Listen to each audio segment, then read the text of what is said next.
It all started on a cold Monday morning in late October when the leaves outside Graybridge University whispered secrets through the wind. The campus was quiet, the kind of quiet that made your skin prickle, even when there was no real reason to be afraid. But Graybridge always felt like that, an old Gothic campus with stone towers, shadowy hallways, and an unsettling silence that clung to its walls. Elena Morrow, a transfer student from Chicago, arrived at Graybridge with confidence and an aura of someone used to being admired. She was tall, stylish, always dressed in black leather and blood-red lipstick. Elena thrived on attention, and she quickly made her mark among the student body with her razor wit and dismissive charm.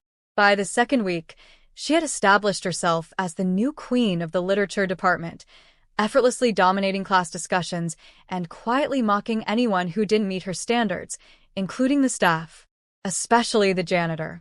He was an older man, quiet, always sweeping the same hallway outside room 212 in the humanities building. His uniform was outdated, his hat stained with years of sweat and dust, and his thick-rimmed glasses magnified his tired, sunken eyes. Most students ignored him. Elena didn't. "Morning, Harry Potter," she'd said one day with a smirk, watching him mop up a coffee spill. He didn't respond. He just kept mopping, slower than before. That made her laugh louder. "Come on, you must hear that one a lot," she added. "Or, do you just not talk to girls like me?" The janitor paused, straightened his back, and looked at her, not with anger, but with a quiet intensity that unsettled her more than she let on. "Elena," he said softly, "you should be careful how you treat people in this place." She blinked. "I didn't tell you my name." He said nothing more, just picked up his bucket and wheeled it away down the corridor, the wheels squeaking like something alive. Later that day, she told the story in the campus cafe, imitating the man's gravelly voice and slow movements. Her friends howled with laughter. It was all just fun. Until the next morning. Elena arrived early for her 8 a.m. class, but the doors to room 212 were locked. A sticky note was taped to the door. "Class moved, room 401, Tower Hall." She sighed and started walking across campus. Tower Hall was the oldest and least used building, with ivy-covered walls and drafty corridors that always smelled of mildew. Rumors said the building used to be a dormitory before a fire forced its closure. Now it was used sparingly for storage and the occasional class when rooms were overbooked. As she stepped into the echoing hall, she noticed something odd. The janitor was already there, at the far end of the corridor, mopping. She frowned. How did he even know she'd be there? More importantly, what was he doing this early in a building that was supposed to be nearly abandoned? He didn't look up. Didn't say a word. She walked faster. Room 401 was dim, lit only by a flickering fluorescent light. She found it unlocked and stepped inside. Empty. No desks, no chairs, just a few broken tables, scattered papers, and a thick layer of dust. "This is a joke," she muttered, pulling out her phone to check the email from her professor. But when she turned back toward the door, it was closed. And locked. She twisted the handle, pounded on the wood, shouted, but no one answered. The lights flickered, and for a moment, she thought she heard something behind her. A faint scraping sound, like metal on wood. When she turned, the janitor was standing inside the room. He hadn't made a sound entering. "What the hell is wrong with you?" she snapped, backing up. "Open the door." He looked at her calmly. "Do you know what this building was called before the fire?" he asked. She shook her head. "I don't care. Let me out." "It used to be called Morrow Hall," he continued, ignoring her outburst. "Built by your grandfather. The same man who had me fired. Do you remember that part of your family history?" Elena's breath caught in her throat. "What are you talking about?" "My name is Isaac Bell," he said. "Your grandfather built this university, but he didn't build it alone. I helped him lay every brick. Designed half the structures myself. But when the money started flowing in, he pushed me out. Took the credit. Had me blacklisted." She stared at him in disbelief. "That's insane." "Is it?" Isaac said, stepping closer. "Do you think it's coincidence you were transferred here to the same halls he built with stolen hands?" That you mocked the only man who remembers what this place was before your family's name was etched into its stones. I didn't know. Of course you didn't. No one remembers me. No one reads the old plaques, the original blueprints. But that's changing. He stepped back, his eyes glinting. Look outside, Elena. She slowly moved to the grime-covered window and wiped a corner clean. Her heart stopped. The name etched in massive letters across the side of Tower Hall, previously hidden under layers of ivy and soot, now read, Bell Hall. She turned around. Isaac was gone. The door creaked open behind her. Elena stumbled backward as the door groaned open, her heart racing, her palms clammy. The empty hallway beyond looked no different than before, but everything felt off. The temperature had dropped. The light was dimmer. Even the air smelled older, like burnt wood and mildew, and something sour beneath it all. She stepped out of room 401, glancing over her shoulder. The janitor, Isaac Bell, was nowhere to be seen. His name echoed in her head like a curse. Isaac Bell. Why did he say he built this place? Why had she never heard of him before? The plaque outside Tower Hall had always been unreadable, worn by decades of rain and ivy, but now it was unmistakably clear. Bell Hall, etched in bold, polished bronze. As she descended the staircase, her phone buzzed. One new email. Professor Hadley, class cancelled today. But there was something strange. The timestamp showed it had been sent 2 hours ago. Before she'd even left her dorm. Her hands trembled as she exited the building. The sun should have been bright by now, but a heavy overcast dulled everything, casting the campus in a gray, shadowless haze. She needed answers. Fast. Back at the student records office, Elena approached the front desk. A young assistant in a Graybridge hoodie barely looked up. Can I help you? I need to look up a name. Isaac Bell. Architect or janitor? Something to do with campus construction. The assistant frowned. Isaac Bell. He tapped at the keyboard for a minute, then raised an eyebrow. That's odd. Nothing in the staff directory. But he leaned closer to the screen. There's a single reference in the archive database. One document from, 70 years ago. He turned the monitor so Elena could see. A scanned newspaper clipping from 1953 appeared, yellowed and cracked with time. The headline read, Architect claims credit stolen by university donor, mysteriously disappears. Elena's stomach twisted. The article described a man named Isaac Bell, a once prominent architect who had partnered with wealthy benefactor Edward Morrow, her grandfather, to design the core buildings of Graybridge University. But before construction was complete, Isaac had been dismissed from the project. Days later, he vanished without a trace. Police found signs of a struggle near Tower Hall, but no body. The case was never solved. That's impossible, Elena whispered. They said he vanished. But I saw him this morning. The assistant looked up, confused. You mean someone named Isaac Bell? She didn't answer. She left the office in a daze, barely noticing the chill creeping back into the air. The campus, normally teeming with students, seemed oddly empty. Even the birds were silent. By the time she reached her dorm, her breath had turned visible. Inside, she locked the door behind her and shut the blinds. She needed to calm down. She sat on her bed, pulled out her laptop, and searched Graybridge University plus Isaac Bell. More results surfaced: small-town blogs, conspiracy forums, unsolved mystery threads.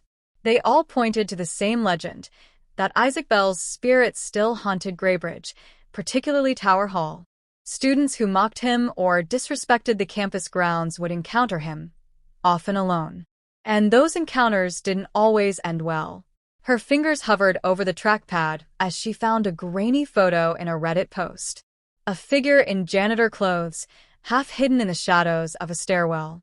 Her breath caught. It was him. The same thick glasses. The same slouched posture. The same mop in hand. The post was dated last year. Before she could read further, a sharp knock rang from her door. Knock. Knock. Knock. Slow. Methodical. She didn't move. The knock came again. Elena. A voice, soft and raspy, spoke from the other side. "Did you find my name?" She leapt from the bed and backed into the corner, her voice trembling. "What do you want?" A pause. Then, "To be remembered." The handle turned, but the lock held. She gasped, heart thudding, as the lights flickered. Her laptop screen glitched, then turned black.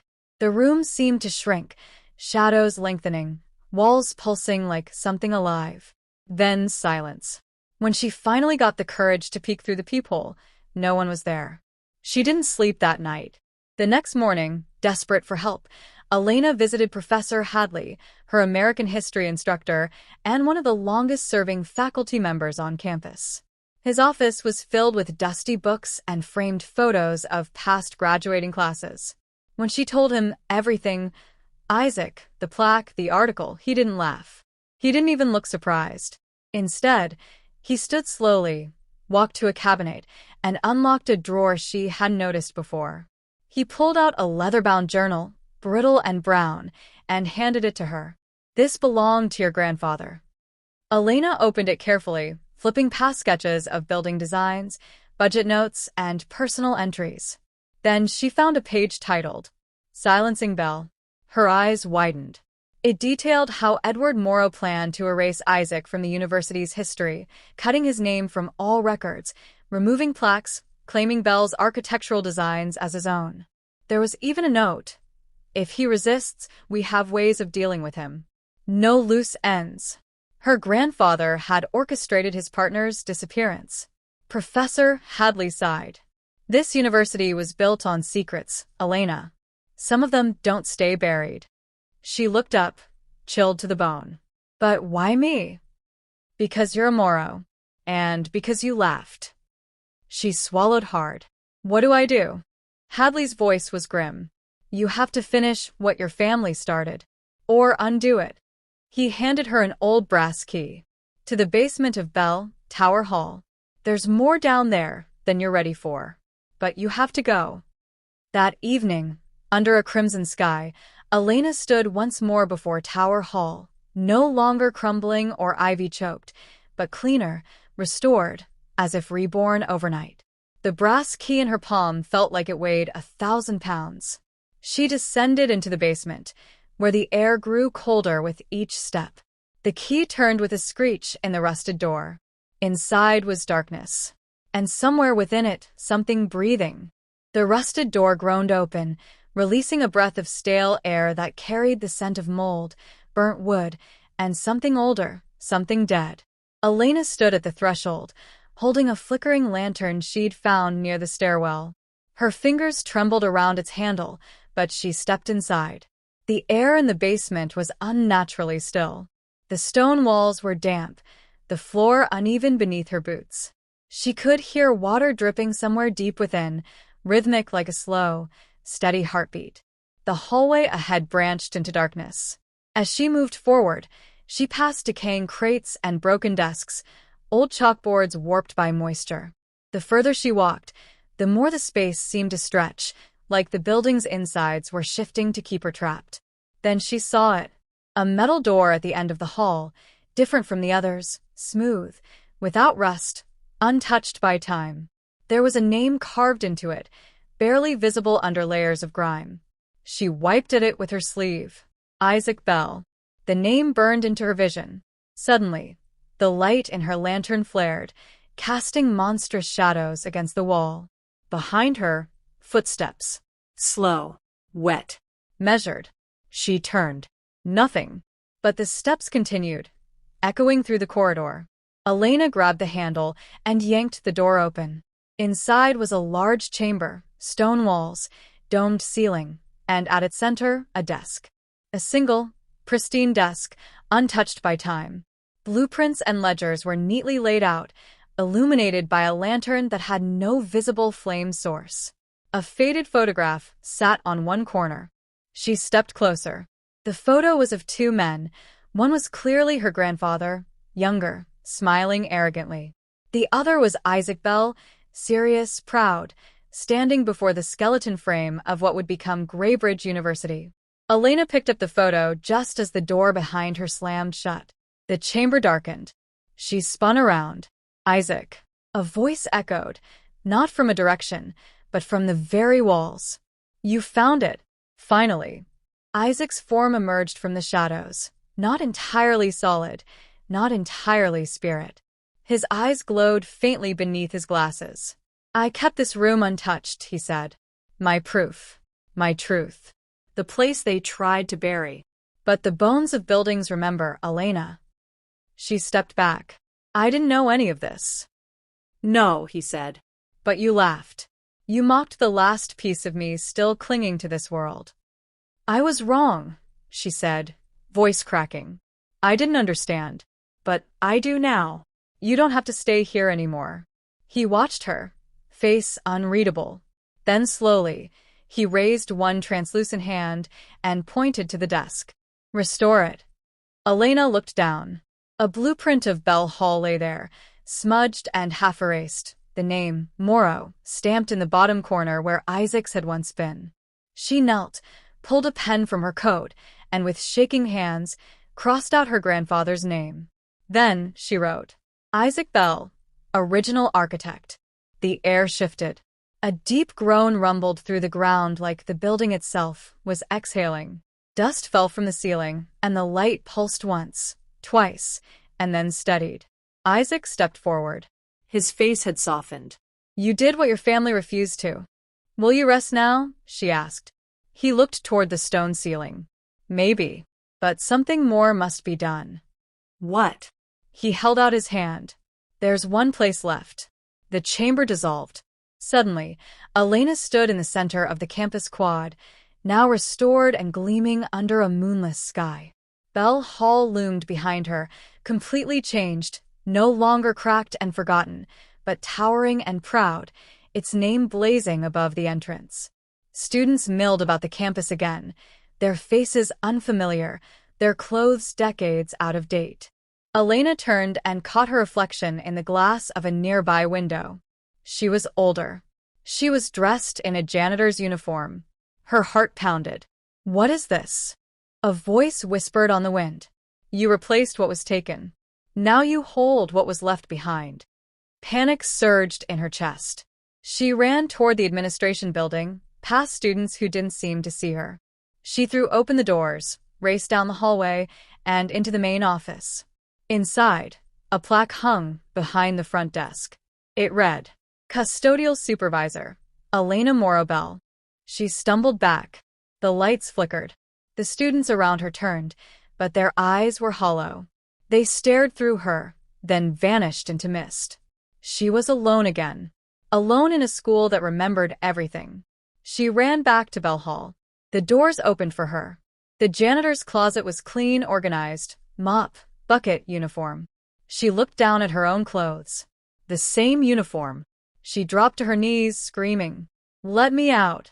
I did what you wanted. And then, Isaac's voice again, soft and final. Every name must be remembered. Now they will never forget you. The light died, and Elena Morrow became the new ghost of Bell Hall. Conclusion. Some say the building restored itself overnight. Others whisper about the new janitor, young, pale, silent, who cleans the halls of Bell Hall but never leaves the grounds. Students who mock her report strange dreams, or go missing for a day, returning with no memory of where they were. No one knows her name, but if you listen closely in the quietest part of campus, you'll hear it whispered through the walls. Elena Bell, and you'll remember. She laughed at the janitor.